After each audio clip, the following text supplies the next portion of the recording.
This video is brought to you by Parks and Power. In part 2, we heard Amoke's story of her experience with the NPRB condemning her ash trees. In this video, we'll hear from Ralph Sievert with the NPRB's perspective on their approach to the EAB issue. Public ones are pretty much all gone. They've all been replaced. Street trees and park trees. The condemnation of trees on private property is partly to let folks know that they've got an ash tree that's going to die. First, the tree is marked.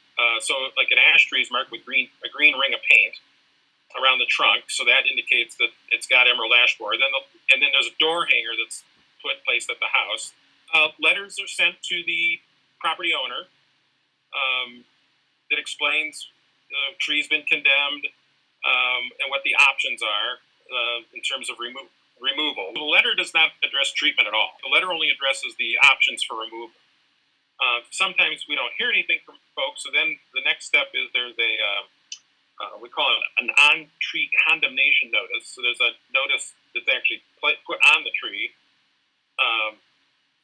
hopefully making it more obvious that there's something going on with the tree besides the green ring of paint around it. Removing a tree is a lot of times sort of not something people are very familiar with doing.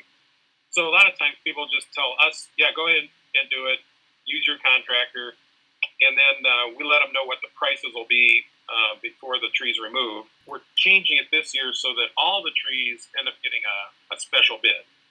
Are you aware that the Minnesota Shade Tree Advisory Committee recommend treatment as opposed to removal because removal was proved to be a failed strategy more than a decade ago?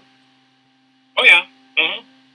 If it was the best practice to treat trees, why did the park board not use that practice? Well, even that's a little bit debatable. You can treat a tree, but you have to keep treating it in order to keep it alive when emerald ash borer is there. Right. So every couple of years it would have to be treated. Rather than invest in the treatment ongoing year after year, the decision was made through this 8-year ash canopy replacement plan to instead remove and replace. Then we would have finished pretty much the conversion of ash trees to other types of trees.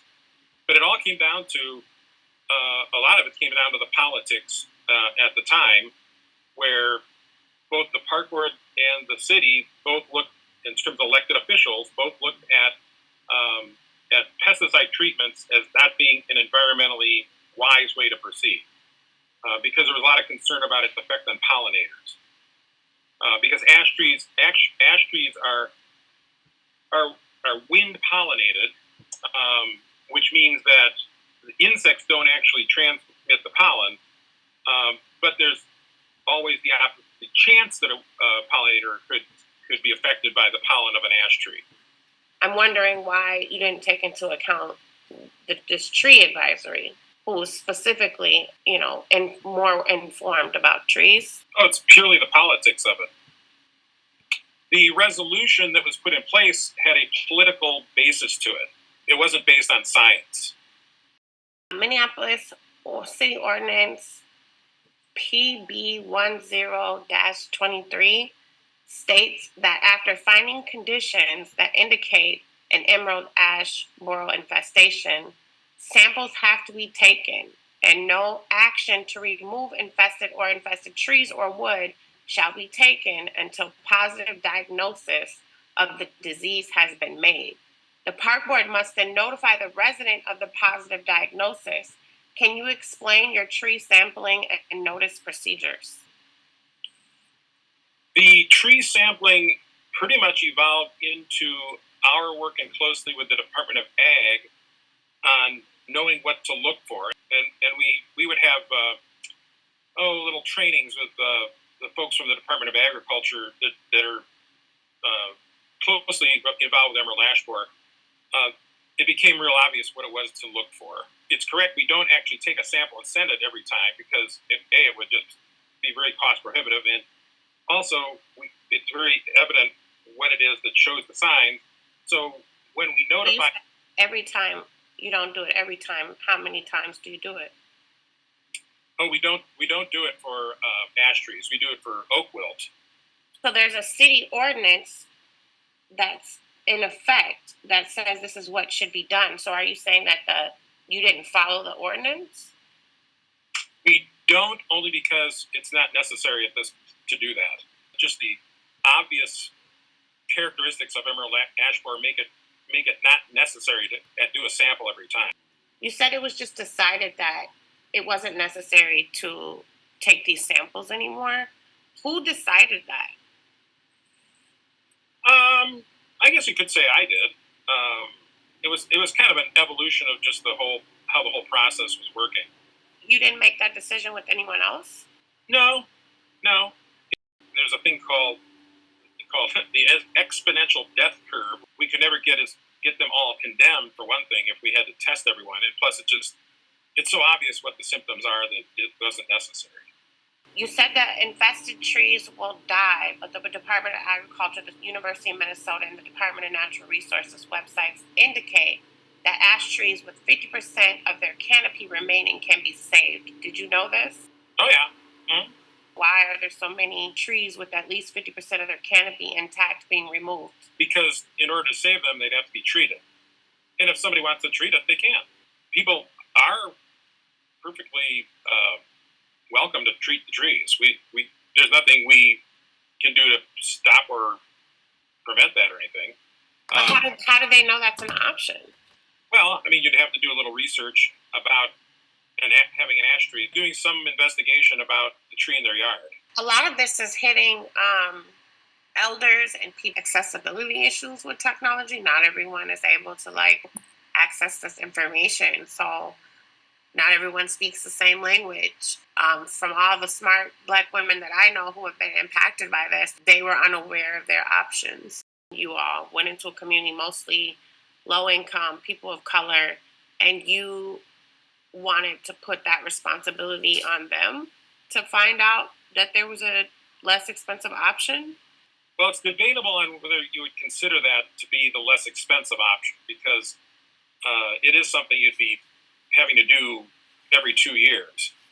Like $200 to $300 every 2 years. As we've been condemning elm trees since the 1970s, and then now condemning ash trees, in each case, there's never been a component of the process that says you can treat your tree. It's really up to, because it's the homeowner's tree, it's really up to them to discover what the options are if they want to treat a tree. Yeah, you keep saying it's the homeowner's tree as if they had an option or a choice with the forced removal. Right, because by removing it quickly, it's really kind of a service that's being provided. Are you aware that Northsiders are being charged more? I don't believe Northsiders are being charged more. Felicia Perry was pulled in by you and Julie of the finance department. She wants to know if it's standard practice to pull public commenters aside in a room to interrogate them before public meetings. It has not been unusual when we have somebody who wants to be there at the public tree assessment meeting to check and see if there's something we can do to answer their question, just to save them the time of not having to go before the board. So like in this case, Julie Wiseman, the finance director, just asked her, there's a little side room at the park board headquarters, if she could just join us in there to just see if she had anything we could help rectify. Yeah, that's actually been done for pretty much years. So did you rectify anything for her? No, when she mentioned what the topic was about emerald ash borer and the cost, I think that's when we said, well, that's probably something better for you to just proceed with going to the board to bring that up. Unfortunate part is that emerald ash borer has spread so quickly and so fast that the trees we're condemning now are pretty much on the edge of not being able to do much in terms of saving them. There can be some, and then that's where folks just need to let us know if they're going to treat the tree or not. Yeah, but people who don't know that that's an option aren't going to tell you that. I mean, the most recent thing I know we did were these informational meetings, and I know the park board even paid for some radio and newspaper advertisement just to make sure people knew about those informational meetings. Yeah, and I would say if we get one of those letters and it reaches, and you don't look at it right away, if you just give our customer service folks a call, they'll make sure that that's noted. And, we're very accommodating when it comes to delaying or postponing deadlines. I will take that into account as we move forward and try to figure out how to help people. We'll definitely be counting on the forestry department and the park board to make better decisions for people moving forward.